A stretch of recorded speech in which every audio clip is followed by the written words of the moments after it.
네, 여러분 반갑습니다. 기업가 사회 수업 이어가도록 하겠습니다. 자, 다음 주가 중간고사 기간인데요. 제가 시험을 그 계획서상에는 지금 안 보는 걸로 아마 되어 있을 겁니다. 근데 제가 첫날 이야기했습니다. 상황이 되면 기말 중간고사를 제가 보겠다라고 했기 때문에 지금 다른 과목은 다 이제 시험을 치고 있거든요. 그래서 이제 급하게 여러분에게 다음 주에 시험을 칩니다라고 하면 여러분이 많은 혼란을 초래할 것 같아 가지고요. 시험은 다음 주 보지 않고 그 다음 주 지나서 이제 또 온라인 수업이잖아요. 다음 주는 되면 그 다음 주는 또 비대면 그 다음 주에 그러면 5월 7일이 되나요? 네. 5월 첫째 주에 대면 수업할 때 그때 시험을 좀 보도록 하겠습니다.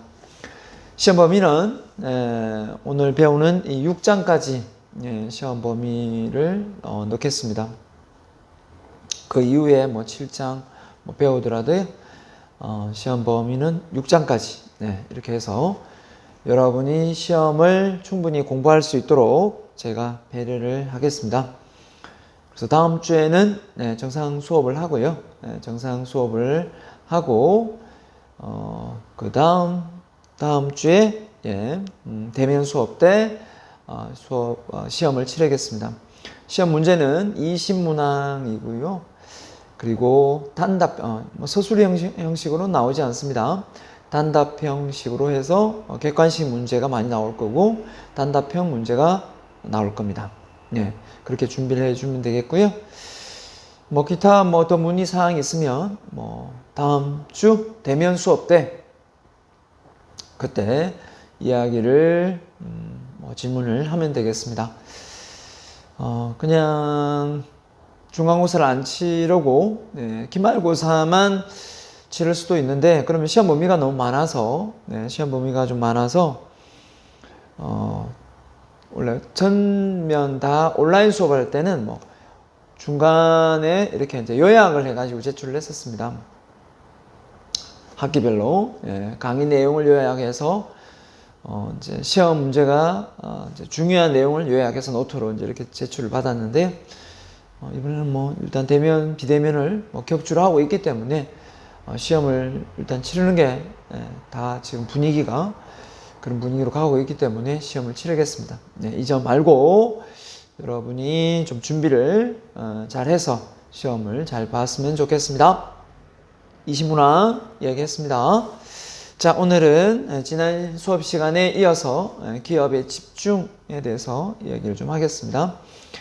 그리고 본 교재 내용이 좀 빨리 끝나면 추가로 또 부가적인 제가 이야기를 또 여러분에게 좀 하도록 하겠습니다. 자, 기업이 집중을 한다. 기업이 집중을 왜 할까요? 자, 기업이 집중을 하는 이유가 뭐냐면 기업의 상호협정을 맺어가지고요. 과다 경쟁의 피해를 제거하거나 자본적인 결합으로 기업의 안정과 시장의 지배를 꾀하는 현상이다라고 했는데 한마디로 말하면 서로 이제 힘을 합친다라는 개념인데요. 그러면은 이게 이제 잘못되면 독점이 되지 않습니까? 독점을 하면은 피해를 보는 사람이 예를 들면 서로 공정한 경쟁을 해야 되는데 그렇지 못하고 돈이 많은 그렇죠? 또 지분을 많이 소유하고 있는 사람에 의해서 결국은 그 경영권이 넘어가게 되어 있습니다. 그래서 결국은 나중에 손해를 보고 피해를 보는 사람은 중소기업과 소비자이거든요. 그럼에도 불구하고 이런 기업에 집중을 하려고 하는 이유는 뭐냐? 이렇게 수직적 통합, 우리 앞서 배웠죠? 수평적 통합. 결국은 이제 지금 현 사태를 보면 현대자동차나 이런 자동차 회사를 보면 반도체 수급이 안 돼가지고 자동차를 만들 수 있니 없니 이렇게 많이 이야기하잖아요. 그런 것들이 어떻게 보면 이 수직적 통합을 통해서 공정상의 원료 공급에 차질이 없도록 많이 뭐 이렇게 통합을 해 놓았으면 쉽게 될 수 있는데, 그런 부분이 이제 이렇게 뭐 외부에 외국계 기업이 되거나 이렇게 됐을 때 이제 뭐 이렇게 정치적으로 그 나라 사이에 문제가 생겼을 때 애로사항이 많죠. 그게 이제 대표적인 게 지금 러시아 상황인데, 우리가 러시아에 현대자동차 공장도 뭐 있고 판매를 하는데, 중요한 거는 지금 분위기가 다 철수하는 분위기죠. 그 와중에 우리가 러시아하고 이제 적대적인 관계가 되어서 미국을 많이 편을 들어야 되는데, 또 자국의 그런 어떤 기업의 상황을 놓고 보면 정부의 결정으로서는 좀 쉽지가 않습니다. 그죠? 자, 뭐 최근에 뭐 우크라이나 미국 대통령이 뭐 국회에 화상 통화를 하면서 무기를 지원해 달라라는 그런 언론의 보도를 봤습니다. 해주고 싶죠. 그죠? 우리가 6.25를 경험한 나라로서 해주고 싶은데, 이제 미국이 선뜻 나서지도 않는 상황에서 우리가 선뜻 나서기도 좀 뭐하고, 아무튼 이게, 그리고 많은 국민들이 지금 죽어가고 있고, 그런 걸 놓고 보면 참 많은 어려움이 있는 것 같습니다. 그죠? 여러 가지 뭐 상황을 놓고 보더라도 도와주는 건 맞는데, 이제 우리는 좀 일단 한 발 뒤로 물러서서 인도주의적인 어떤 그런 측면에서 하고 있고, 뭐 무기를 지원하고 있지는 않습니다만은, 결국은 이런 모든 정치적인 요소 역시 기업도 마찬가지라는 겁니다. 기업이 잘 되기 위해서 뭐 어떤 통합을 하거나, 그죠? 이렇게 기업을 집중하거나 하는 부분은 이해할 수는 있지만, 그게 고스란히 많은 국민들과 중소기업, 힘없는 그런 중소기업에 피해가 간다면, 그런 대기업의 어떤 이런 확장, 이 문호발식 이런 확장을 정부가 제재를 안 할 수가 없거든요. 왜냐하면 독점을 해서 시장의 가격을 마음대로 이렇게 경쟁해서 해야 되는데, 마음대로 올렸다 내렸다를 하기 때문에 피해를 볼 수밖에 없는 거죠. 자, 이런 점을 감안할 때 아무튼 기업이 가지고 있는 문제, 또 이런 부분을 우리가 잘 알고 있어야 될 것 같습니다. 자, 그래서 기업의 집중의 목적은 시장의 어떤 통제가 뭡니까? 관리되어지는 거잖아요. 잘 통제하고 싶은 거죠. 기업의 입장에서 보면. 그래서 경영에 합리하다. 경영을 좀 더 원자재 공급을 원활하게 할 수 있는 상황으로 가고 싶은 거고, 금융상의 이점도 있는 거죠. 돈을 이렇게 많이 이렇게 받아올 수 있는 그런 상황이 되는 겁니다. 파워가 세면 은행에서도 잘 빌려주고, 그죠? 자, 그렇게 되겠죠. 주식도 많이 올라가고 발행도 쉽고. 자, 근데 그게 고스란히 소비자나 중소기업의 피해를 본다면 안 되겠죠. 자, 아무튼 그래서 이 내용을 각각을 하나씩 보도록 하겠습니다. 자, 잠깐만요.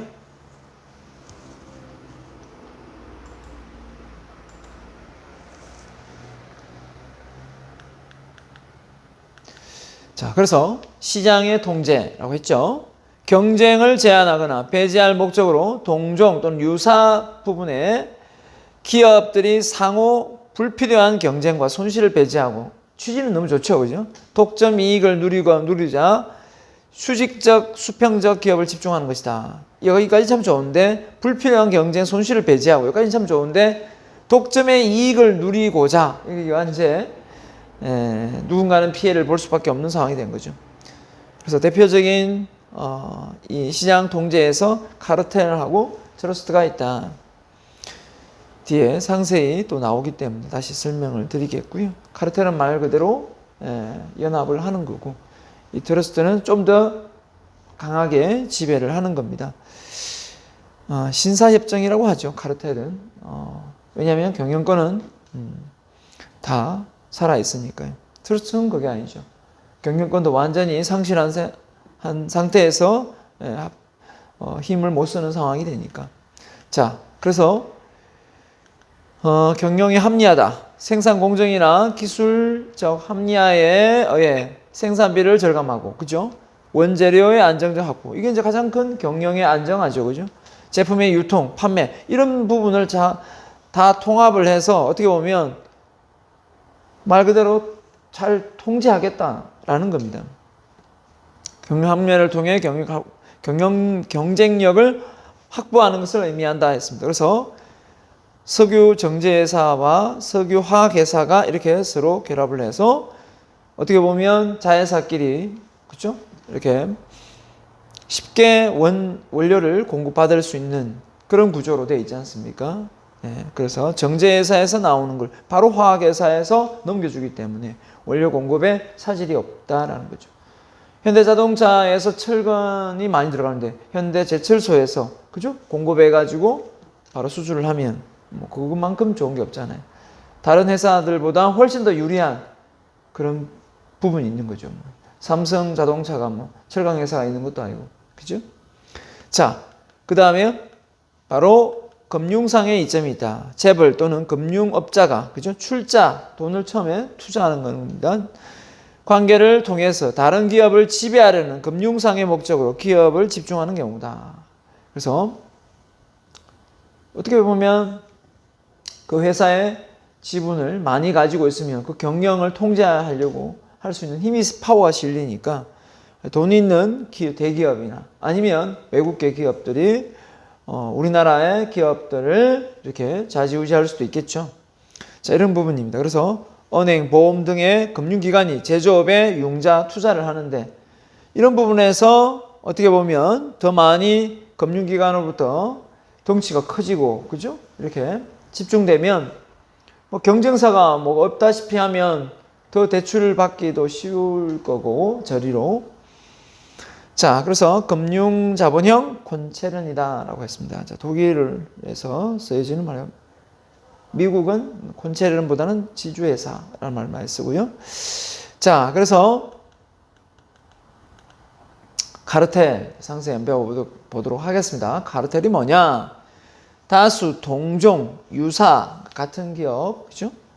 좀 유사한 기업이 경쟁을 제한하고 경쟁을 서로 좀 하지 말자 이거죠. 시장의 독점 지배를 목적으로 경제적 이익을 우리 나눠 갖자. 협정을 맺는 기업 형태입니다. 그래서 협정을 못 맺은 기업들은 어떻게 되나요? 피해를 보는 거죠. 자, 그래서 시장 통제와 제한을 목적으로 한다. 상호 독립성이 유지된다. 그래서 신사협정이다. 서로가 협정을 맺되 서로가 이렇게 힘에 의해서 지배되는 것이 아니라 서로 독립성은 유지하되 우리 한번 힘을 합쳐서 우리 한번 나눠 먹자라는 거죠. 가격 지배력, 시장 통제력, 생산 부분의 가격 변동, 시장에 한정되어 있는 경우 대부분이다. 자, 이런 부분에서 서로 짜고 이렇게 올리고 내리고 하면 결국은 공정한 경쟁이 안 되는 거죠. 그렇죠? 가입과 탈퇴가 자유롭기 때문에 자유 카르텔이라고 한다. 어떻게 보면 지금 그 주요 회사들 보면 금액이 거의 같이 이렇게 움직이는 경우가 많죠. 사실은 그게 같이 움직여야 될 부분이 아니라 같은 주유소면 같은 주유소끼리 이제 단합을 하겠지만 대부분이 뭐 같은 주유소가 아니더라도 그죠? 주유회사는 좀 다르더라도 금액이 거의 비슷합니다. 그죠? 자, 근데 이제 어떻게 보면 소비자가 놓고 보면 좀 더 저렴하게 기름을 넣고 싶은데 어느 정도의 단합이 있지 않을까? 그러니까 사실 우리가 이제 느낌상 그죠? 오를 때는 어떻게 저렇게 기가 차게 빨리 같이 오르고 또 내릴 때는 저렇게 천천히 같이 내릴까 싶잖아요. 그 속에서 뭐 좀 더 경쟁이 일어나면 소비자가 더 이익을 볼 것 같기도 한데, 네. 아마 저는 알게 모르게 탄압이 일어나지 않을까 생각합니다. 자, 그래서 기업의 집중의 형태를 보면 자, 카르텔 중에 판매 카르텔, 구매 카르텔, 생산 카르텔 이제 뭐 이름만 붙이는 겁니다. 판매, 구매, 생산에 다 카르텔이 적용될 수 있다라는 거죠. 서로 힘을 합쳐가지고 이익을 볼 수 있다는 거죠. 집중해서. 자, 판매할 때 동종, 그죠? 유사기업에 수평적으로 결합하고, 가격, 조건, 수량, 지역, 공판 이런 것들을 판매상의 경쟁을 서로 우리 같이 제안을 하는 거죠. 구매 가입 때 이제 재화나 이게 원료 같은 거를 구매할 때 독자적으로 혼자 하는 것보다 힘을 합쳐 같이 하면 좀 더 저렴한 가격으로 구매를 할 수 있는 조건도 되니까요. 구매 가입이 될 수 있고 생산할 때도 너무 많이 그러니까 세계 각국의 생산 석유를 이렇게 시추를 해가지고 뭐 뽑아 올려서 정제를 한다고 가정했을 때 뭐 서로가 그죠? 사우디입니까? 하여튼 이런 나라들은 뭐 예를 들어서 한번 기름값이 엄청나게 폭락한 적이 있었죠. 그럴 때 뭐 배럴당 지금 100 얼마 모르겠습니다만은 지금 최근 뉴스를 기름은 좀 모르는 100달러 훨씬 가깝게 됐죠. 자, 50달러 밑으로 뭐 45달러 정도 된 적이 있었어요. 기름을 뭐 올리자마자 그 인건비도 안 들어간다. 뭐 이런 어떤 상황이 되니까 그 외국에 있는 많은 정유회사 뭡니까? 들이 서로 힘을 합쳐서 우리 기름을 좀 더 축소해서 하자. 이렇게 하니까 다시 기름값이 올라가는. 왜냐하면 서로 기름을 좀 더 덜 뽑아내자. 이거지 않습니까? 그러면서 그렇게 해서 또 기름을 값을 안정시키고 그런 걸 놓고 보면 생산에서 어떻게 보면 그런 부분에서 좀 우리 많이 만들자. 좀 덜 만들자. 이런 거 아니겠어요?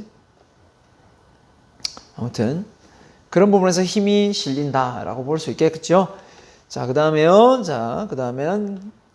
트러스트. 트러스트는 카르텔보다는 좀 더 강한 신사협정이 아닌 좀 강한 지배 구조를 가지고 있다 했습니다. 구속력이 있다. 시장 독점과 경영 합리화를 목적으로 동종 유사 생산업체 간의 출자액을 결합하여 그러니까 자본을 그죠? 대자본을 기초로 하는 기업의 복합 형태다. 돈을 준 목적이 있네요. 결합되는 대자본의 힘으로 시장을 지배하는 기업 활동이다. 그래서 돈 많이 가진 그렇죠? 이런 대기업들이 이제 힘을 더 실리는 거죠.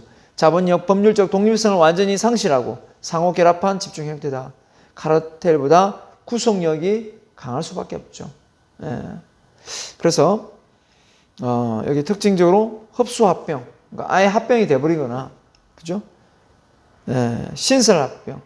말 그대로 서로 대등한 관계에서 우리 같이 한번 회사를 하나 만들어 보자 이런 거죠. 그래서 다각화가 필요하거나 총합력의 결집, 경영 규모의 확대, 업계의 재편성, 생산 공정의 합리화, 비용 절감 등을 목적으로 이런 트러스트가 일어난다라는 겁니다. 자, 그래서 보면 어떤 식으로 하느냐, 주식 신탁, 지주회사, 기업 합병 또는 의결권 이렇게 나와 있는데요. 주식 신탁, 아예 의결권주를 수탁자에게 딱 맡기고 수탁자는 각 회사의 지배권을 장악해서 그 회사를 아예 지배한다는 거죠. 결국은 이제 소속되는 쪽이 가지고 있는 의결권을 아예 그냥 맡겨버리는 거죠. 그러니까 지배구조가 힘이 실리지 않는 거죠. 어떻게 보면 이익에 대해서 나누겠다라는 거죠. 지주회사는 주식을 과반수 이상 매수하여 지배권을 장악한다. 아예 주식을 그냥 더 많이 보유해서 그 회사를 좌지우지한다 이거예요. 그 다음에 기업합병입니다. 흡수합병, 신설합병. 그죠? 아예 힘이 있으면 그냥 흡수하는 거고. 그죠? 신설은 대등한 관계에서 서로 같이 한번 새롭게 만드는 겁니다. 의결권. 가맹기업의 주주가 의결권을 수탁자에게 영구히 위임을 해서 그냥 이거 일시적인 수탁도 아니고 의결권의 대리 행사를 통하여 가맹기업의 경영권을 장악한다. 그래서 의결권을 주는 경우도 있습니다. 자, 그 다음에요.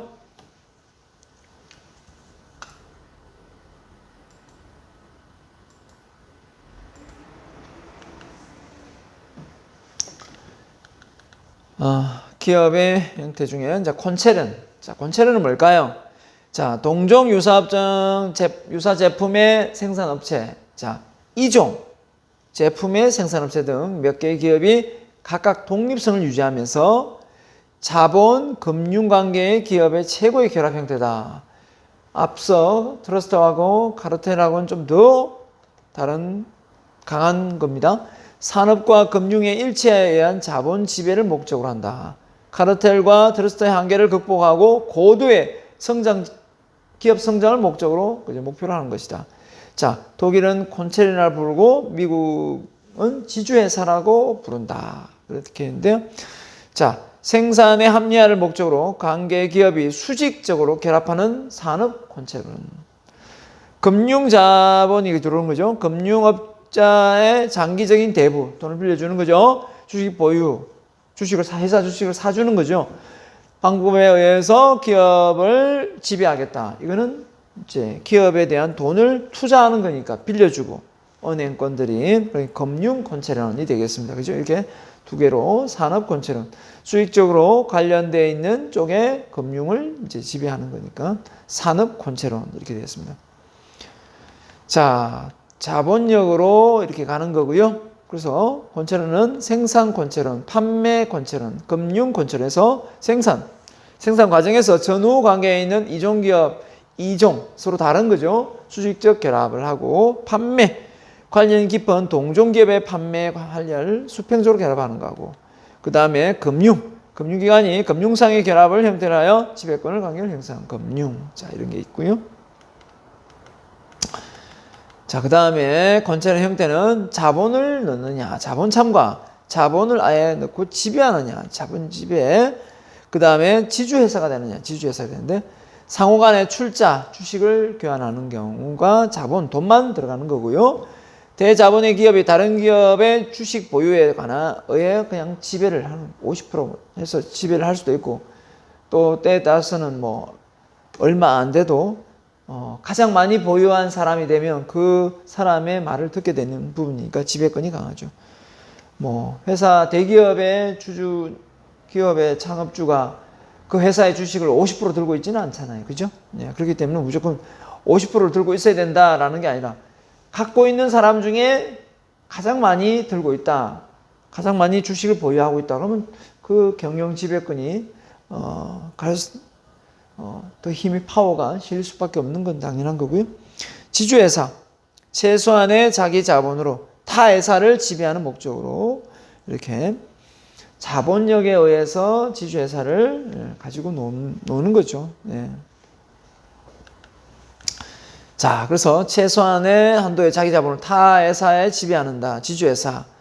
지주회사는 순수 지주회사가 있고 사업 지주회사가 있고 그 다음에 투자 신탁 회사가 있다고 합니다. 자, 볼까요? 순수 지주회사. 타 회사에 지배할 목적으로, 그죠?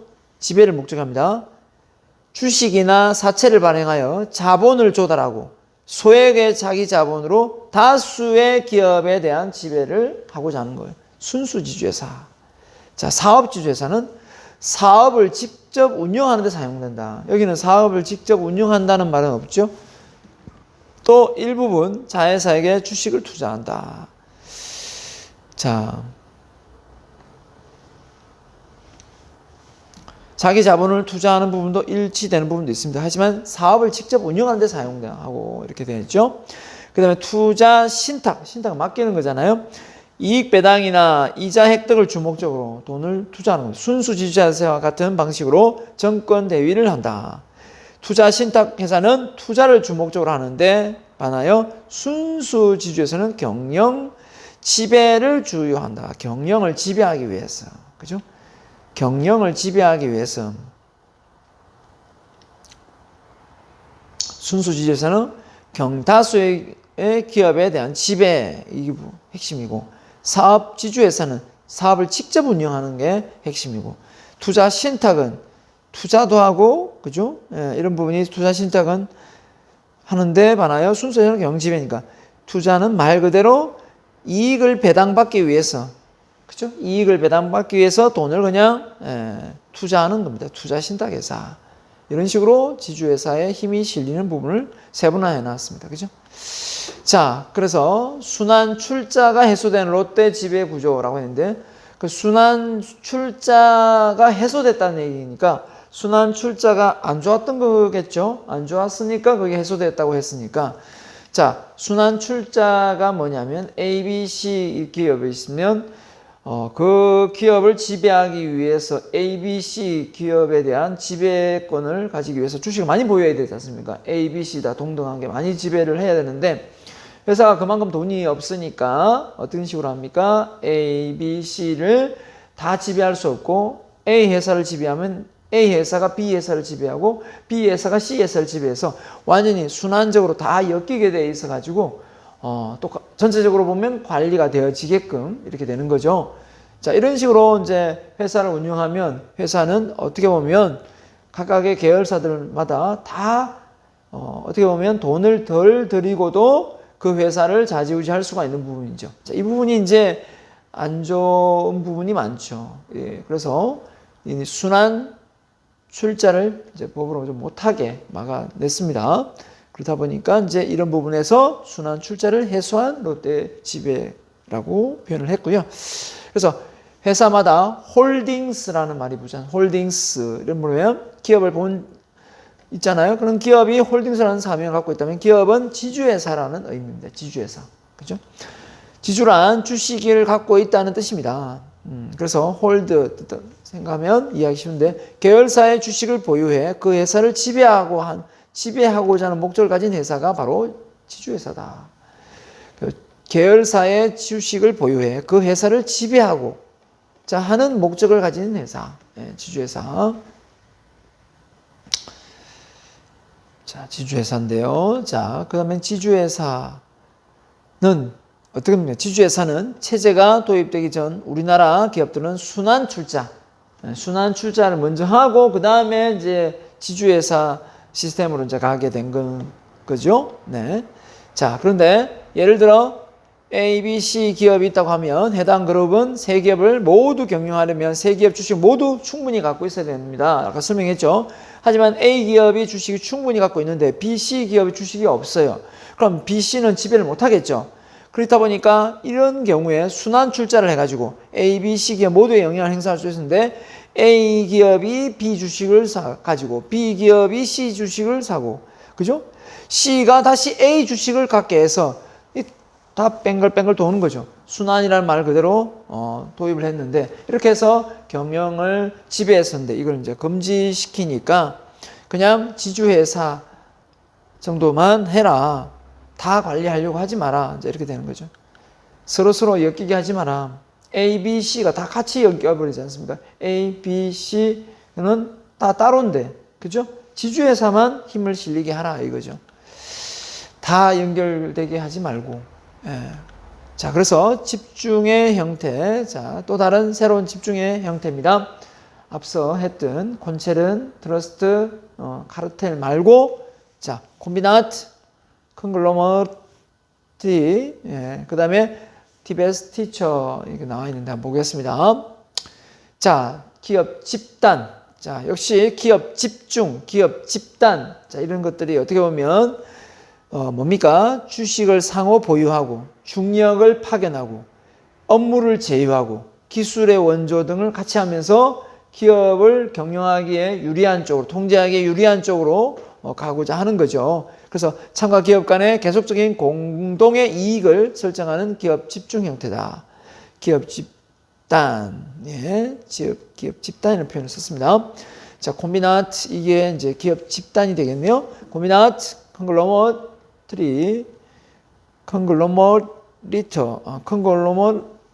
이렇게 표현을 했네요. 그 다음에 디베스티처 보면은 자, 콤비나트는 말 그대로 우리가 울산 공장, 그죠? 여천 공장, 이 석유회사하고 울산 공단하고의 관계되어서 다 이렇게 밀집되어 있잖아요. 결합되어 있어가지고 다각화 결합 공장 이런 쪽에서 콤비나트라고 표현을 하고 기업이 모여 있으니까. 컨글로머리트는 말 그대로 서로 다른 기업 간의 다각화. 그죠? 같은 동종이 아니고 다른 기업이 다각화고요. 디베스티처는 뭡니까? 경영 성과가 부진한 비효율적인 생산 라인을 매각하여 기업의 체질을 개선하고 경쟁력을 향상시키기 위해서 감량 기업 전략이다. 이거 섬뜩하네요. 예, 구조조정을 해버리네요. 그죠? 경영 성과가 부진하거나 비효율적인 생산 라인을 아예 매각을 시켜버린다는 거죠. 예, 자, 이런 형태를 또 띈다. 자, 그래서 기업의 집중은 원래 뭡니까?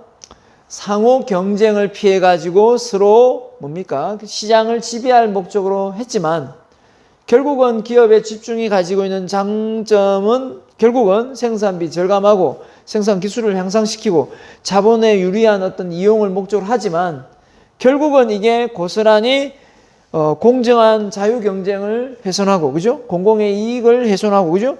중소기업과 일반 소비자에게 피해를 준다면 이런 기업 집중, 기업 집단 이런 부분이 무조건 좋은 게 아니다. 기업의 입장에서 보면 대기업의 입장에서는 자본력이 많기 때문에 뭐 좋을 수도 있겠지만 기업을 지배하고 싶기 때문에 자, 그래서 규제를 하게 됩니다. 미국 같은 경우는 자, 샤먼법이 만들어지고 불법적인 결합, 경쟁으로부터 거래 상호법을 보호한 공정한 거래를 하세요 라는 거죠. 자, 클레이튼법도 만들어졌어요. 다 사람 이름. 자, 연방무역위원회법 이렇게 독과점 금지법을 확립시켰고요. 자, 1914년 그죠? 상당히 빨랐습니다. 로빈슨 패트맨법이라고 해서 가격 차별화 행위 규제, 가격을 이렇게 서로 경쟁을 해야 되는데 독점을 하면 안 되니까.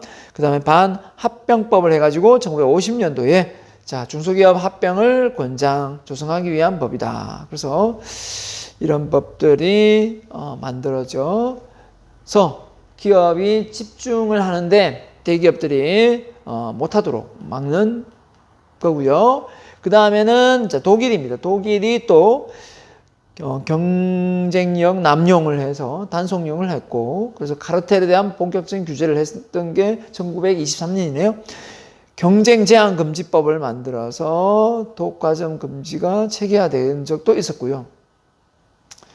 하지만 다시 이제 이 2차 대전 때 그죠? 독일이 패하면서 따를 수밖에 없었죠. 그래서 다시 보편화되었고, 일본의 독점 금지법은 2차 세계대전 종료 시에 독일처럼 카르텔이 자유롭게 정부의 보호를 받은 적도 있었다고 합니다. 자, 독점 금지에 관한 규제가 시작되고 점령군 사령부에 의한 산업 민주화가 정책이 일어났다고 하네요. 1945년에 독점 금지법 제정을 하고 1947년 그 다음에 독점 금지법의 보완법으로 사업단체장이 제정하고 독점 금지에 관한 법률 여러 차례 수정을 거쳐 지금 일본은 보완을 하고 있다 이렇게 나와 있는데, 자, 그럼 우리나라는 어떨까요? 우리나라는 자 1961년 그죠? 61년에 부정경쟁방지법이라고 지정을 했네요.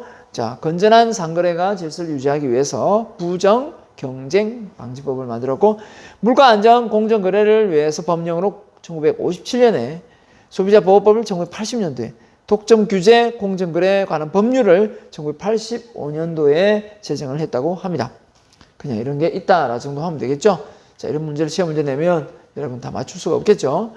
자, 그 다음에 M&A의 의의와 목적입니다. 자, M&A. 앞서 기업이 뭐 집중하고 뭐 통제, 수식 통합하고 기업을 집단화하고 이랬지만, 자, M&A도 어떻게 보면 기업 간의 어떤 M&A가 어떤 다른 기업에게는 상당히 위협 요소가 될 수 있겠죠. 은행들이 자, 파산을 하느냐, M&A를 해서 확장하느냐. 예를 들면 경남은행하고 부산은행이 M&A를 해서 부산 경남은행이 돼버렸잖아요. 그 커진 거죠. 그런 것처럼 하나의 은행이 있다가 이제 서로 힘을 합치면서 이점을 노릴 수가 있는 거죠. 하지만 또 단점도 있고요. 자, 그래서 은행들이 지금 온라인상의 뭐 K뱅커다, 뭐 카카오뱅커다, 여러 가지 이런 혜택도 많고 대출도 쉽고 하다 보니까 온라인상에 지금 은행에 갈 일이 없죠. 은행에 봅시다. 제가 뭐 통장을 뭐 이렇게 정리하는 것 외에는 은행에 갈 일이 거의 없는 것 같아요.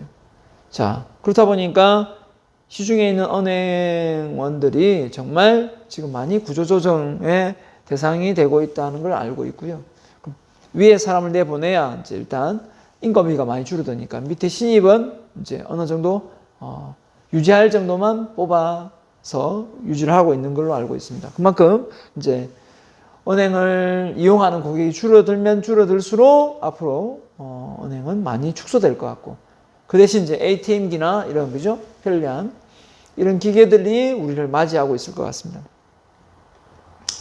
자, 이런 점에서 보면 또 일자리가 또 줄어드는 그런 상황이고요. 아무튼 두 개 이상의 조직이 결합해서 보다 큰 조직을 만들어서 시장을 장악하고 지배하고 기존에 가지고 있던 그 유통체계 뭐 고객들을 다 한 번에 이렇게 확보할 수 있는 그런 이점이 있는 거죠.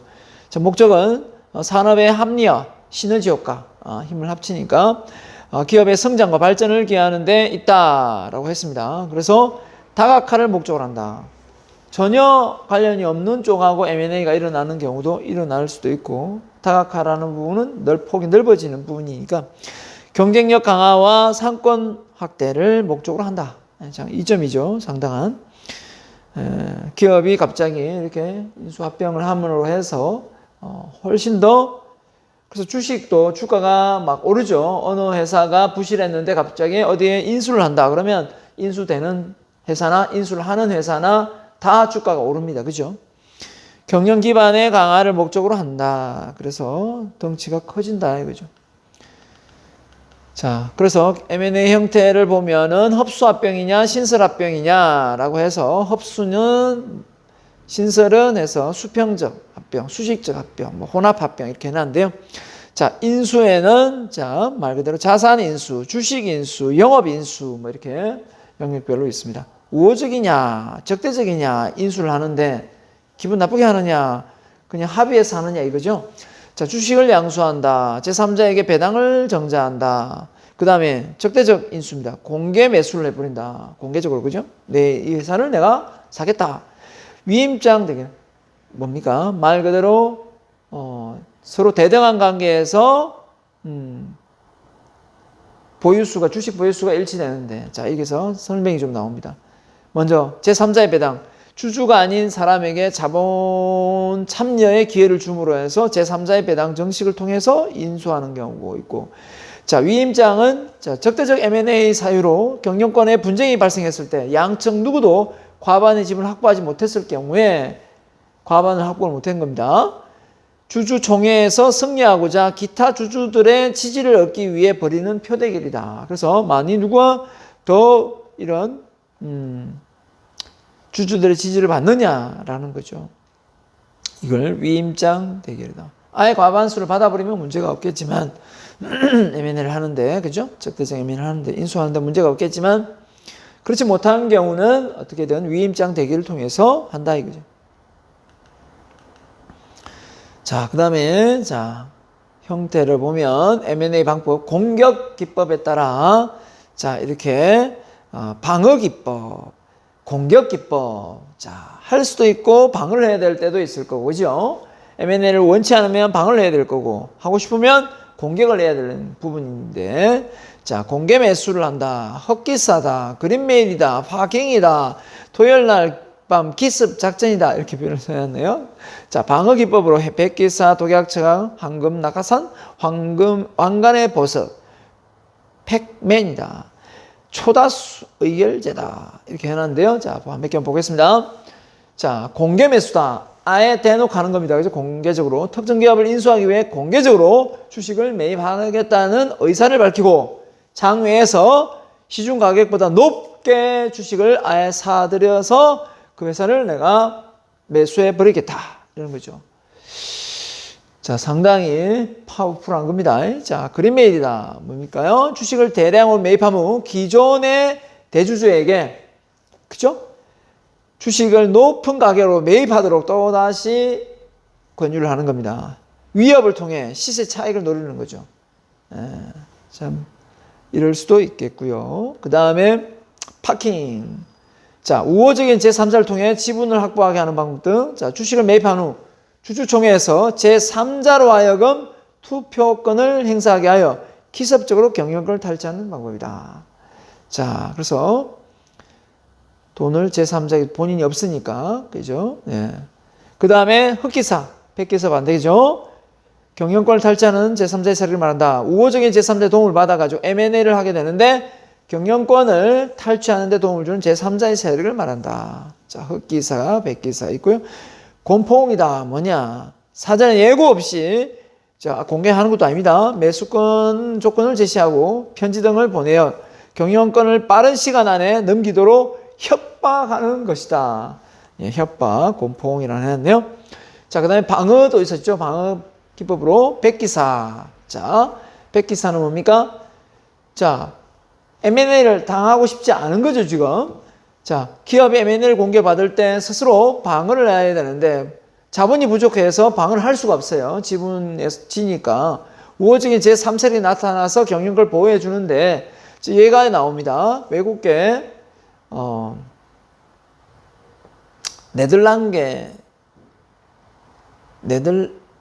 네덜란드입니까? 예, 외국계 자본의 소버린이라는 금융자본 투자 회사가 있었습니다. 이 회사가 우리나라 SK를 지분 반도 아니고죠. 지분 15%를 갖고도 이때 주가가 한 7,000원 정도 했거든요. 7,000원 해서 매입을 해가지고 경영권을 가지고 위협을 냈습니다. 최태원 회장 물러나라 이렇게 하고 순환 출자 구조가 된 걸 다 없애라 하고 또 뭡니까? 지금 있는 경영 지배하고 있는 뭐 이사진들 다 물러나라 이런 식으로 이 지배 구조를 싹 쓸어버릴 이 지배 구조의 파워로 SK를 완전히 경영권을 장악하려고 했었는데 다행히 우리나라 신한은행, 하나은행, 산업은행이 백기사 역할을 해서 SK에 지원을 줘서 이 소버린 회사, 외국계 금융자본 회사가 이 SK를 어떻게 못하도록 회사를 지배하지 못하도록 방어를 했다 해서 백기사. 황금 낙하산. 자, 기업의 최고의 경영자, 적대적인 M&A 공격을 대비하기 위해 수단으로 자신의 퇴직금, 스톡 옵션을 아예 그냥 권리를 더 강화시켜 버리는 거예요. 그러면은 퇴직금이 확 올라가니까 인수를 못 하는 거죠. 그래서 경영자가 아닌 기업의 종업원이 많은 퇴직금을 받을 수 있도록 규정하여 기업의 매수를 못하게 퇴직금을 다 그만큼 인수하는 회사가 퇴직금을 더 줘야 되니까 그럴 수가 없죠. 그러니까 아예 그냥 포기를 해버리는 거예요. 자, 그런 것 식으로 황금 낙하산이 있고요. 자, 그 다음에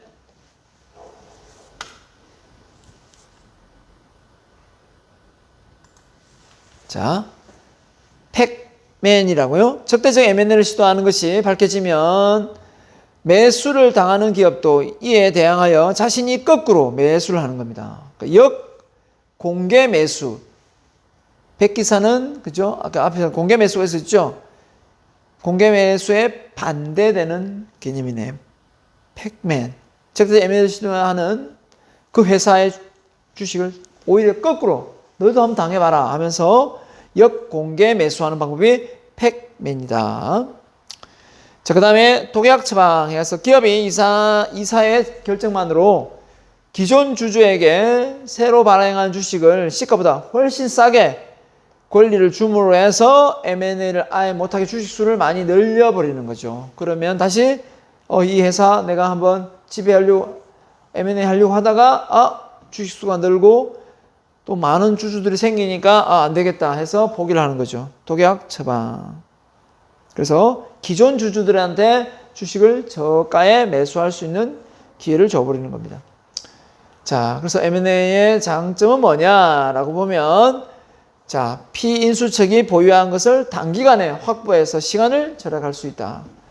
전문적인 노하우, 지식을 사업 초기에 단계부터 획득하여 잘 활용할 수 있다. 그렇죠? 단기간에 인재를 많이 확보할 수 있고 합병회사의 이익과 위험의 예측이 용이하다.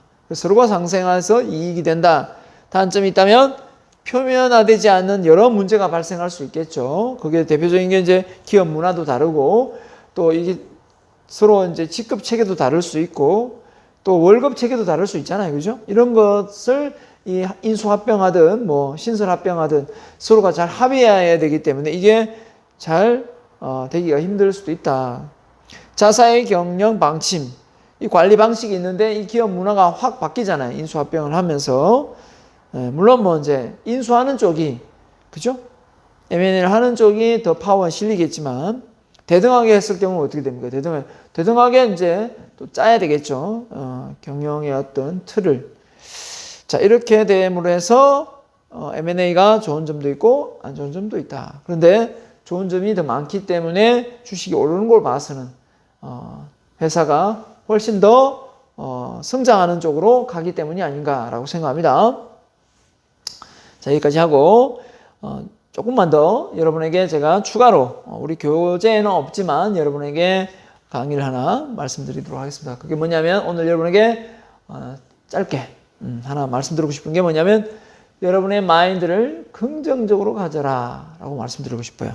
왜 마인드를 긍정적으로 가져가야 되느냐 라고 생각한다면 자, 우리가 몸이 아프면 어디 가죠? 몸이 아프면 병원에 갑니다. 신체적으로 그냥 외부에 몸이 아프면. 자, 근데 몸이 아프지 않으면 어떻게 됩니까? 아프지 않아도 병원을 갈 때가 있죠. 어디죠? 건강검진센터입니다.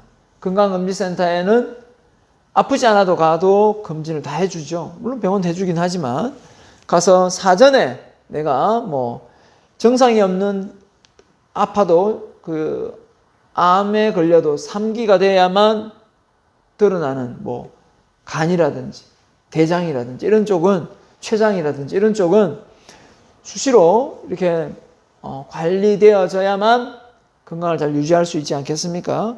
자, 이런 것처럼 자, 몸이 신체적으로 아프거나 이렇게 하면 병원 당연히 가지만 아프지 않아도 이렇게 예방 차원에서 해줄 수 있는 곳이 있어요. 자, 근데 정신적으로 심리적으로 힘들 때 우리가 정신과 상담을 받지 않습니까? 그렇다면 심리적으로 문제가 생기지 않아도 예방할 수 있는 곳이 뭐가 있을까? 그게 바로 오늘 제가 말씀드리고 싶은 긍정의 힘이라는 거예요. 이 긍정의 힘이 잘 충전되어 있는 사람은 어떤 시련과 역경이 찾아와도 잘 회복 탄력성에 의해서 극복이 되는데 안 되는 사람은 죽어야 되나 말아야 되나 이렇게 하고 있다는 거예요. 자, 역사적 인물 중에 가장 긍정적인 사람을 꼽으라면 저는 당연 이순신 장군을 꼽고 싶습니다. 제가 가장 존경하는 인물인데요. 이순신 장군이 뭐라고 했냐? 선조에게 전가를 받았습니다. 수군이 작으니 권율 장군과 함께 육지에서 싸우시오. 이렇게 전가를 보냈는데 거역을 했죠. 저에게는 원균 장군이 그죠? 판옥선을 들고 갔다가 오만상 다 부수고 왔잖아요. 그래서 남은 배가 12척이었어요. 일본에 133척의 배가 침공해 오는데 이순신 장군이 선조 임금에게 보낸 편지에는 나에게는 아직 12척의 배가 남아 있습니다. 라고 했습니다. 그럼 싸워서 이겼죠. 자, 이 정신이 바로 긍정의 아이콘의 대가 이순신 장군이 아니고 누구겠습니까? 여러분. 지금의 우리나라는 이때 일본에게 나라를 빼앗겼다면 지금의 대한민국은 없습니다. 일본 땅이죠, 여기가. 그래서 저는 23전 23승을 한 이순신 장군을 존경을 안 할 수가 없습니다. 이 이순신 장군의 정신을 기린다면 여러분 마인드에도 긍정의 마인드가 있어야 되지 않을까 생각합니다. 그래서 캐나다 맥길 대학의 소니아 루피엔 박사가요, 노인네를 92명의 노인네를 15년 동안 연구를 했더니 놀라운 사실이 일어난 거예요. 긍정적인 생각을 많이 하는 노인의 뇌가 훨씬 노화가 더디게 진행되고 젊게 살더라는 거예요. 자, 결국은 이 긍정의 마인드가 우리의 신체적인 부분에 많은 영향력을 준다는 건 기정사실입니다. 그렇다면 우리가 긍정적인 생각을 안 할래 안 할 수가 없는 거죠. 자, 그래서 여러분에게 긍정에 관련된 얘기를 하나 하도록 하겠습니다. 우리는 외부의 자극을 받습니다. 칭찬을 자극을 받으면 반응은 어떻습니까? 반응은 칭찬의 자극을 받으면 바로 긍정의 반응이 옵니다. 하지만 외부의 자극이 충고 오면 반응은 부정이 됩니다.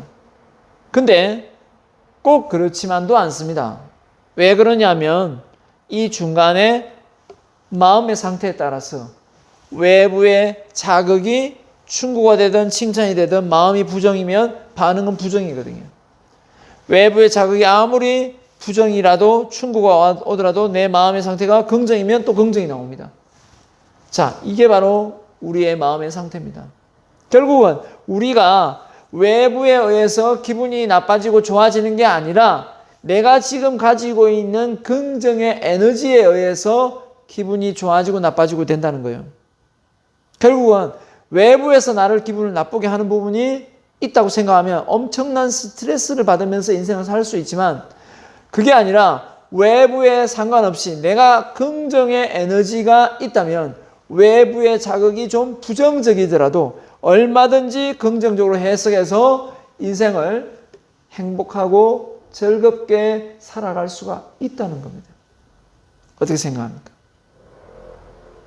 감옥에 갇혀도 긍정적인 측면을 보면 감옥에서도 긍정적인 생각을 할 수 있다는 거예요. 자, 이건 누구예요? 빅터 프랭클의 말입니다. 정신과 의사죠. 자, 이분이 아우슈비츠 이 수용소에서 감옥에 있을 때 그 감옥에서 사람들이 죽어나가는 상황 속에서도 긍정의 마인드가 생기는 걸 보고 자기가 책을 썼어요. 죽음의 수용소인가? 수용소에서라는 그 책을 썼는데 그 책에서 하는 말이 결국은 우리의 모든 상황은 자극과 반응 사이에서 내가 선택의 여지에 의해서 기분이 좌우된다 라는 걸 이야기한 거거든요. 자, 우리가 내 생각이 내가 지배권을 가지고 있어야 됩니다. 그죠? 내가 생각하고 내 모든 부분이 내가 지배를 하고 있어야 되는데 외부에 의해서 내 생각이 자꾸 바뀌고 있다면 내 안에 지금 뭐가 없다고요? 긍정의 에너지가 없는 거라는 거죠. 긍정의 에너지가 바닥을 기고 있으니까 심지어 외부에서 나한테 칭찬을 해줘도 그 욕 같을 때가 있어요. 어머 예쁘네요. 어머 너무 잘하시네요. 하면 좀 놀리나 이렇게 될 수도 있다는 거예요. 누굴 장난치나 이렇게 될 수도 있다는 거예요. 그러니까 여러분의 긍정적인 마인드가 얼마나 중요한지를 이야기한 사람이 긍정의 심리학자 마틴 셀리그만이라는 겁니다. 왜 아플 때 치료하러 가냐 이거예요. 아프기 전에 예방할 거 없냐 이거예요. 마음의 상태.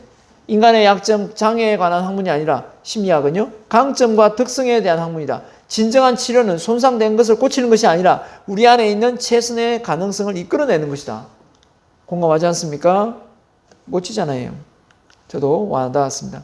그래서 긍정의 힘을 키우려면 어떻게 해야 되느냐? 이 방법적인 측면을 이야기를 해줘야 되겠죠? 자, 말을 긍정적으로 하세요. 말을. 여러분의 말을 긍정적으로 하는 말. 여러분의 입에서 개나리야, 시베리아 욕하지 말라는 거예요. 두 번째는 여러분의 부정적인 사고가 떠올려지면 그걸 어떻게든 긍정적으로 바꿔보려고 인지전환을 하세요.